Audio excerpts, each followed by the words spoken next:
A falta de buenas infraestructuras medievales, los canteros de aquella época transitaban por las calzadas romanas, que eran las vías naturales de comunicación entre la zona costera y los pueblos de la montaña, para el intercambio de los productos del mar con aquellos que venían de la meseta. Por esta calzada romana transitaron los famosos canteros de la costa, como los que hicieron el claustro de Santillana, para labrar los capiteles de esos pueblecitos de la montaña.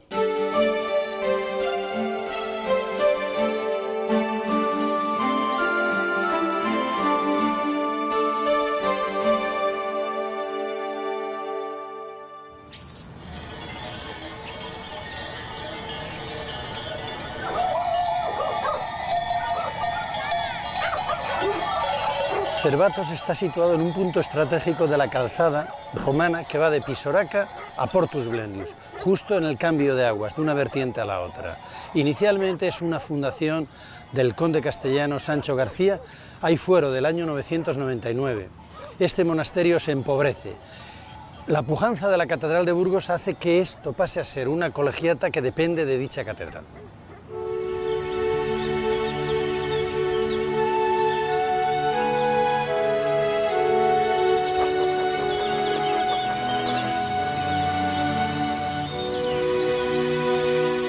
Al margen de los datos eruditos de la historia, la colegiata de Cervatos se ha hecho muy popular en nuestros días por los temas de sus esculturas en capiteles y canecillos. Son representaciones obscenas de la lujuria que en aquellos años de repoblación, junto al pecado de soberbia y al de avaricia, eran los grandes pecados capitales.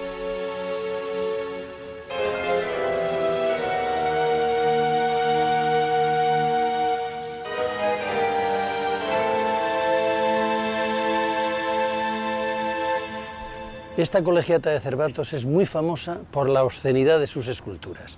Los canecillos que acabamos de ver, esculturas de bulto y nunca mejor dicho, son famosos en todos los libros. A mí me recuerda mucho la escultura contemporánea, fundamentalmente el escultor Botero.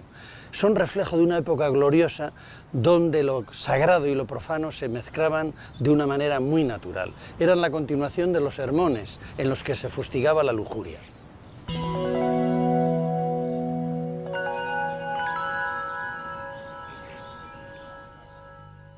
Bajo las bóvedas del presbiterio y el ábside vemos el románico más puro de Cervatos, sus arquerías, tan típicas del románico montañés, y las esculturas de sus capiteles, rústicas pero de gran riqueza decorativa, ratifican el oficio de los canteros cántabros que ya conocen el gran románico castellano de esta primera mitad del siglo XII.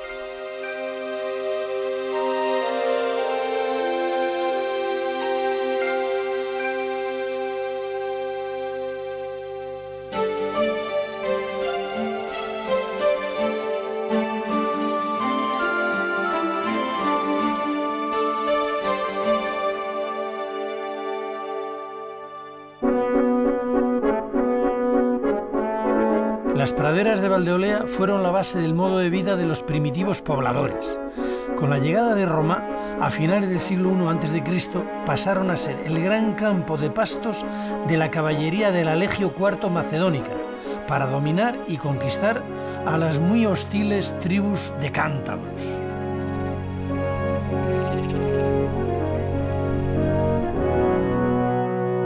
Creada como centro estratégico para romanizar definitivamente la zona, Julióbriga es una fundación de Augusto, dedicada a Julio César, ciudad fortificada de Julio, que está situada en la loma de Retortillo, dominando el antiplano de Campó y el paso natural entre Santander y Palencia. Son las rutas que siglos más tarde seguirán los visigodos y después los repobladores medievales para ocupar prácticamente los mismos asentamientos.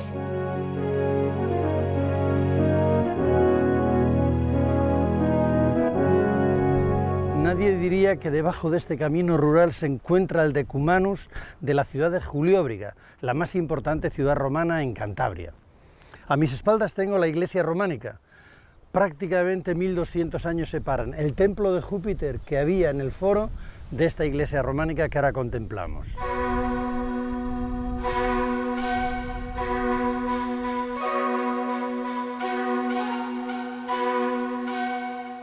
Como anécdota les diré que cuando se estaba excavando la ciudad de Julióbriga hace 20 años, apareció el alcantarillado romano. Bueno, pues en aquel momento se estaba trayendo el agua corriente a la población.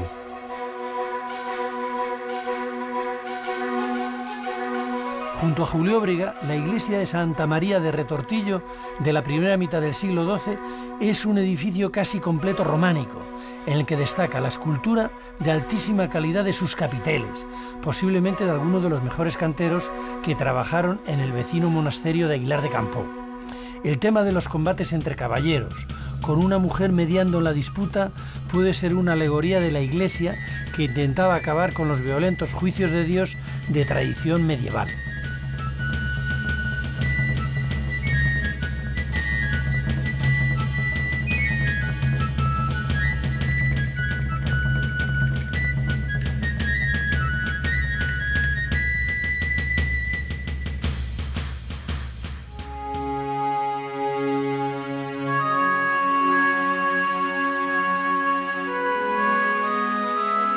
Seguimos en Campoo de en medio, donde la iglesia de San Cipriano de Volmir, también de los inicios del siglo XII, muestra en su buen trabajo de cantería la relación que tiene con el cercano monasterio de Cervatos, especialmente en la escultura de sus canecillos en la cornisa del muro sur.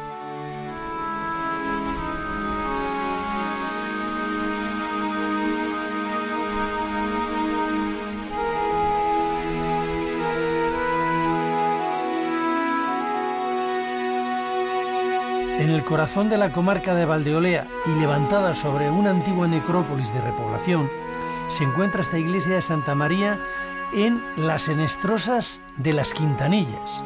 Aunque modificada a través de los siglos, aún deja ver su viejo plano románico y su ábside, con un excelente trabajo escultórico, directamente influido por los maestros de Aguilar de Campoo, como se ve en este molinillo, que hará fortuna en el románico cántabro.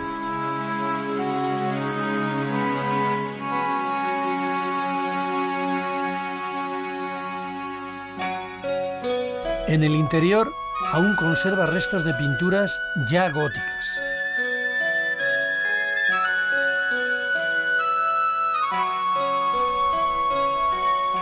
El hermoso ábside y poco más de Santa María la Mayor de Villacantiz es lo único románico que queda en la región de Campoo de Suso.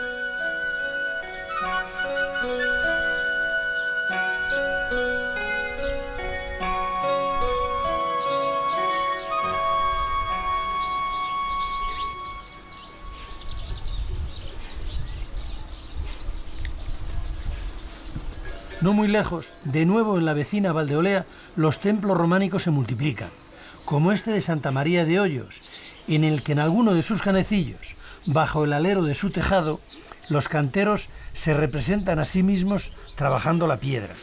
Otros santanderinos han continuado el oficio de maestro cantero, resucitando el románico en pleno siglo XX.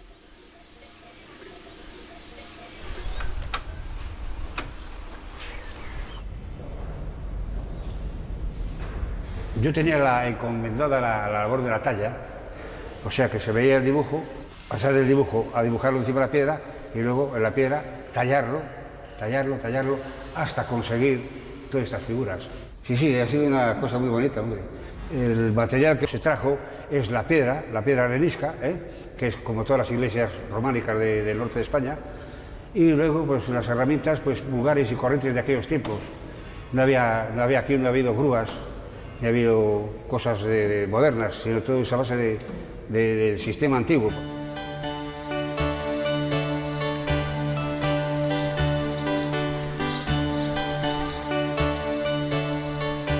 Yo venía de la Escuela de Artes y Oficios, ya venía un poco preparado del trabajo de la piedra, con un poco de conocimiento de la piedra, y surgió esta labor.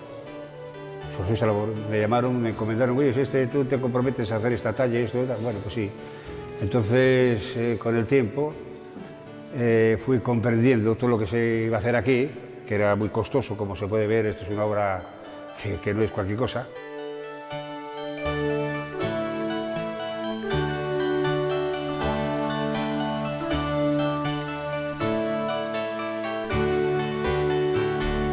Pues ha tardado 20 y tantos años, cerca de 30 años esto. Desde el principio hasta el final, cerca de 30 años.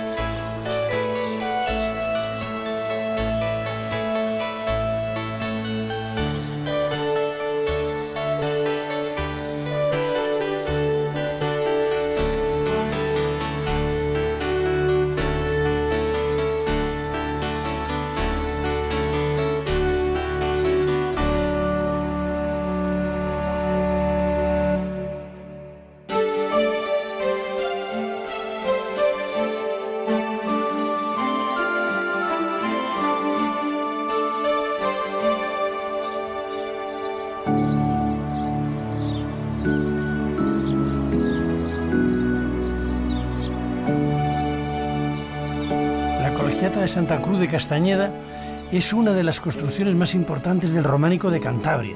Se encuentra en un viejo camino que une las cuencas del Pas y del Miera, en el último tramo del curso del río Pisueña que cruza el valle de Cayón. La repoblación de la trasmiera del conde Gundesindo en el año 816, junto al posterior paso de peregrinos hacia Oviedo y Santiago, que la ponen en contacto con el románico internacional, podrían ser los antecedentes de este edificio levantado en el primer tercio del siglo XII.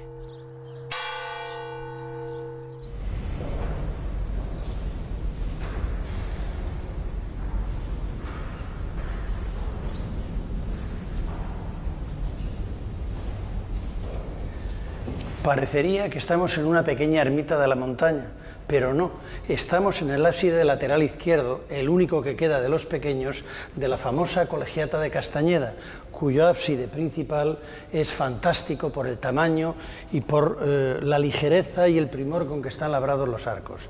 Esta Colegiata de Castañeda está muy vinculada, como los condes del mismo nombre, a los monasterios de la montaña palentina.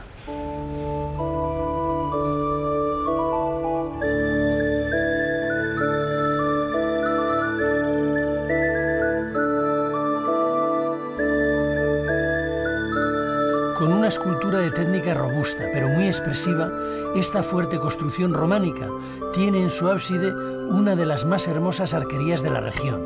Es, en definitiva, el resultado de lo que supone su situación geográfica en un cruce de caminos, muy especialmente el de Santiago. En 1930 fue declarada bien de interés cultural.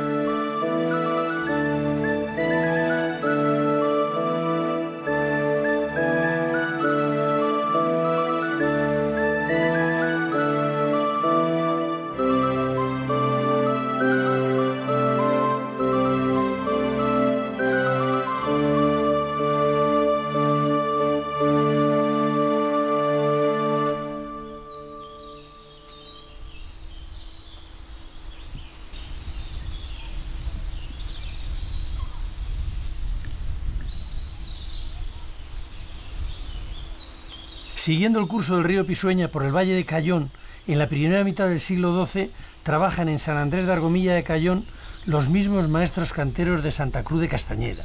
La actual iglesia debió ser una abadía o monasterio, a juzgar por los sepulcros encontrados en un pequeño edificio junto al templo. La torre y la sacristía son añadidos posteriores, pero la techumbre de madera posiblemente sea como la que tuvo el templo primitivo. En el capitel izquierdo del arco triunfal vemos una lucha de un hombre que coge por la cola dos fieras, otra oscura alegoría del mundo medieval.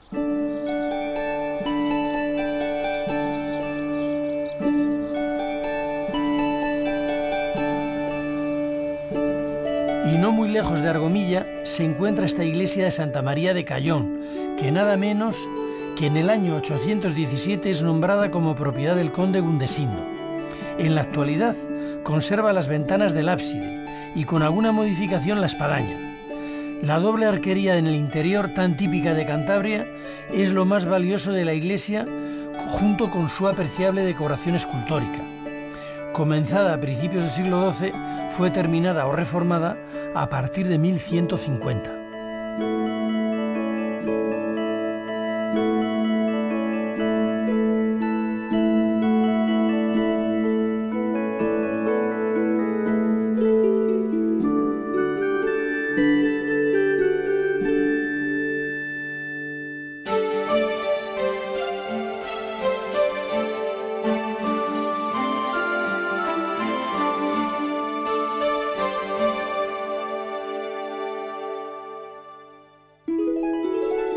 La calzada romana que, siguiendo el curso del río Besaya, cruzaba Cantabria desde Pisoraca, Herrera de Pisuerga, hasta Portus Blendius o Ances o Portus Victoriae, Santander, es en los siglos XII y XIII la vía de paso para los peregrinos que llegaban por mar para incorporarse al nuevo trazado del Camino de Santiago, el Camino francés, y la vía de salida de la lana burgalesa por los nuevos puertos santanderinos hacia Flandes. Así, la ruta del río Besaya se convierte en un foco de iglesias y monasterios románicos único en el norte de España.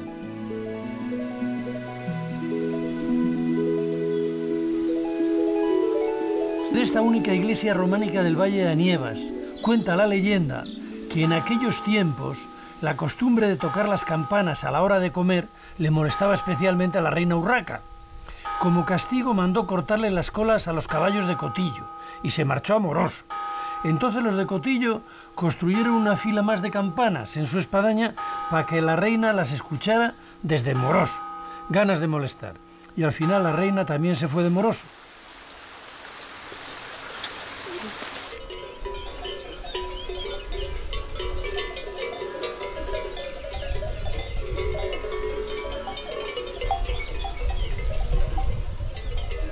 En la antigua localidad de Río Seco, citada en el Fuero Apócrifo de Cervatos del año 999, se encuentra la iglesia de San Andrés. Sus maestros canteros de buen oficio, pero de formación rural, reproducen temas como el pecado de la lujuria, dos serpientes mordiendo los pechos de mujer, y en el interior, dos motivos bíblicos en sendos capiteles del arco triunfal: Daniel entre los leones y Sansón desquijarrando león, alegorías del triunfo del bien sobre el mal.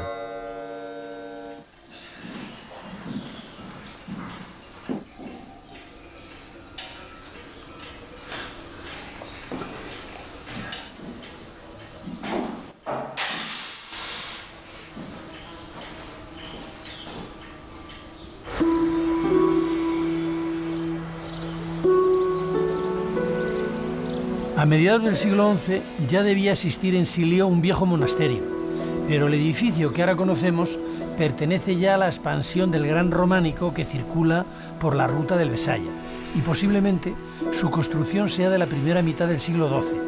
Las huellas del Camino de Santiago se ven tanto en la escultura y la decoración como en la altura de la nave central, en un gran ábside con 3 ventanas, quizás una alegoría a la Santísima Trinidad, y la arquería del ábside en la línea de la tradición del románico cántabro.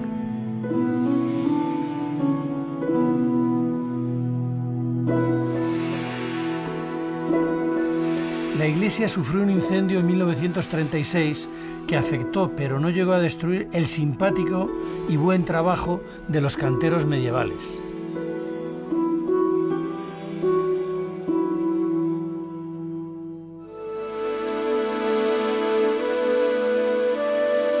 En la comarca del Bajo Besaya, en el año 853, con Ordoño II como rey de las Asturias de Santillana, se fundó en un lugar despoblado, de ahí Yermo, el monasterio de Santa María de Yermo por los obispos Arnulfo y Severino, que lo ceden al obispo de Oviedo. La actual iglesia es románica, de finales del siglo XII, y su conjunto edificado pasa por ser uno de los más bellos e interesantes por su unidad de estilo y por la abundante decoración.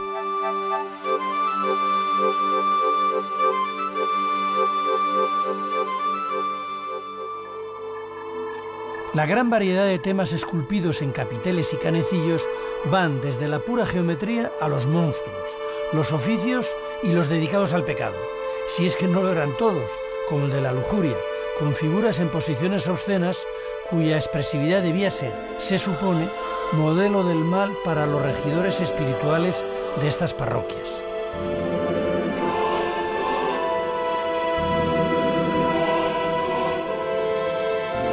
El relieve del tímpano de la puerta, que representa la lucha de un caballero contra un dragón, quizás sea del mismo cantero que el del capitel del claustro de Santillana. En el interior el dragón ya está destripado. ¿Es el triunfo definitivo del bien? El trabajo escultórico de la decoración de la nave vuelve a recordar al maestro de Santillana.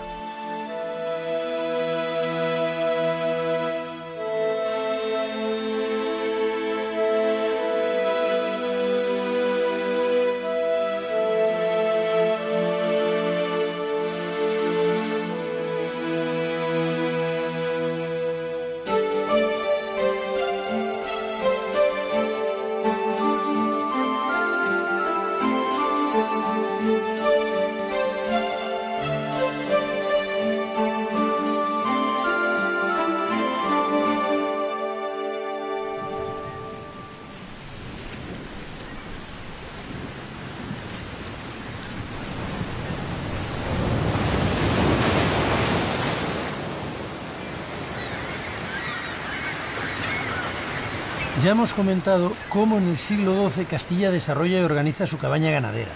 La trashumancia es la base de este desarrollo y la lana que llega a Burgos es enviada a los puertos recién creados en la costa cántabra, Castro-Urdiales, Laredo, Santander, San Vicente de la Barquera, para su exportación, especialmente a Flandes. Es el gran momento de la integración de Cantabria en Castilla.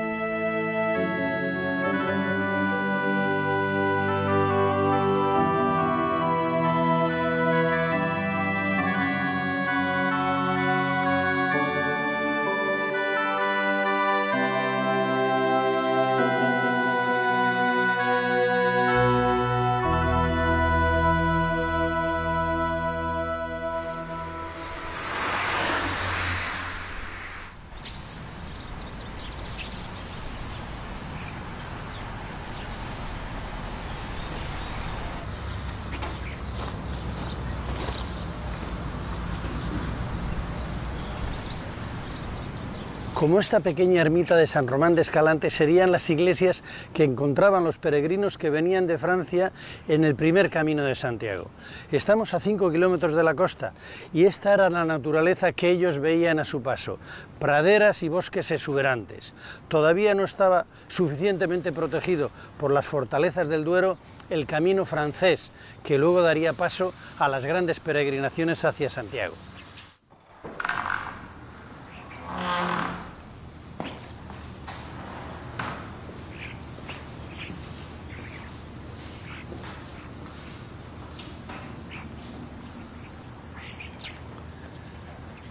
Esta iglesia que ustedes ven ahora con la piedra vista, de antiguo estaba pintada.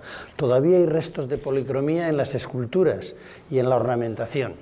Estas esculturas son de influencia francesa, estilo borgoñón. Son muy primitivas y en parte el primitivismo se debe a la edad temprana en que se hicieron y también a la dureza de la piedra.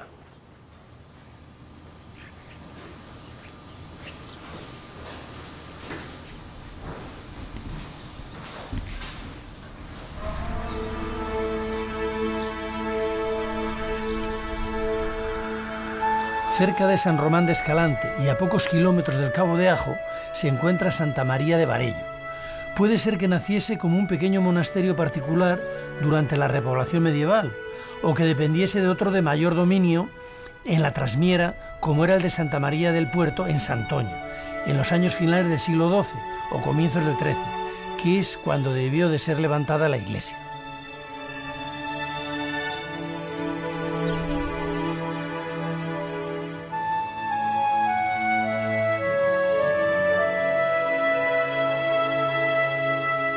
La conjunción de arquitectura y escultura en su ábside es un bello ejemplo que, si bien es bastante popular, conoce la buena técnica y maestría que el Camino de Santiago introduce en los años finales del siglo XII. La abundancia de rostros o cabezas, que ya anuncia el estilo gótico, es característica de esta escuela de canteros claramente provinciana. Estos talleres que García Guinea llama castellanos se prolongarán hasta el primer cuarto del siglo XIII.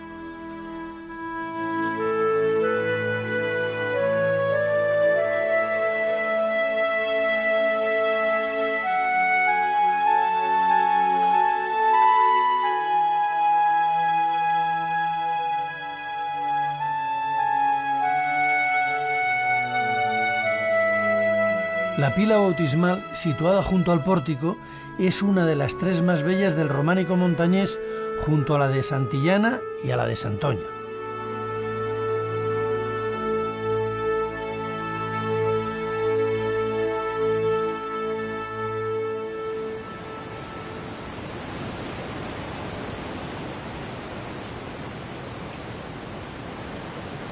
Cuando los primeros peregrinos a Santiago viajaban pegados al mar por estas costas, antes de que Castilla construyera sus puertos, como este de Santoña, los cristianos de la repoblación de Cantabria fundaban monasterios en los que se reorganizaba la nueva sociedad que resistía.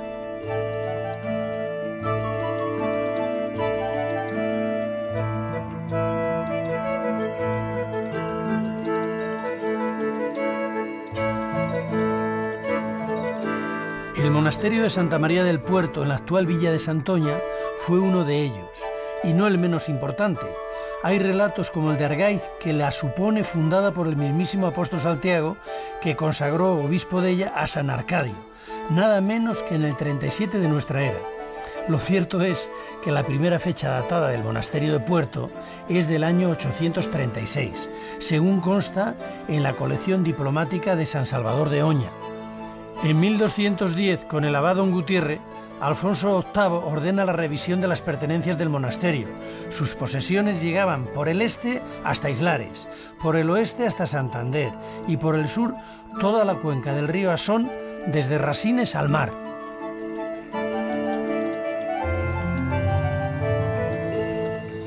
Los canteros que hicieron esta espléndida pila bautismal despiden ya en el siglo XIII una historia que comenzó en los profundos valles de la cordillera cantábrica y anuncian el nuevo estilo, el gótico.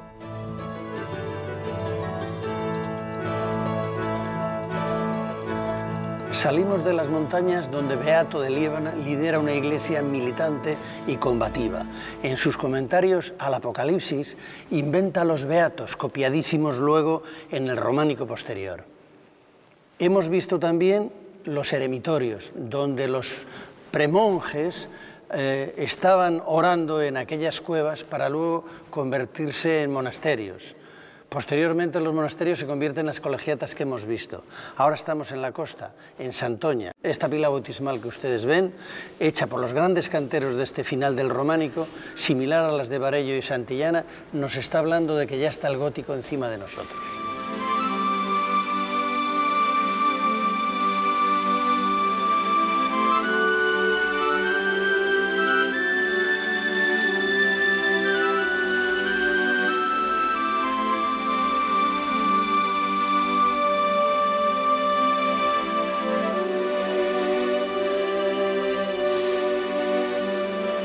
El mundo románico de Cantabria, que estuvo en el origen de la integración del proyecto de la Reconquista, de la que fue uno de sus gérmenes espirituales cuando los peregrinos a Oviedo y Santiago solo podían transitar por aquí, no tardará en abrir sus puertos a otros proyectos. Pero esa es ya otra historia.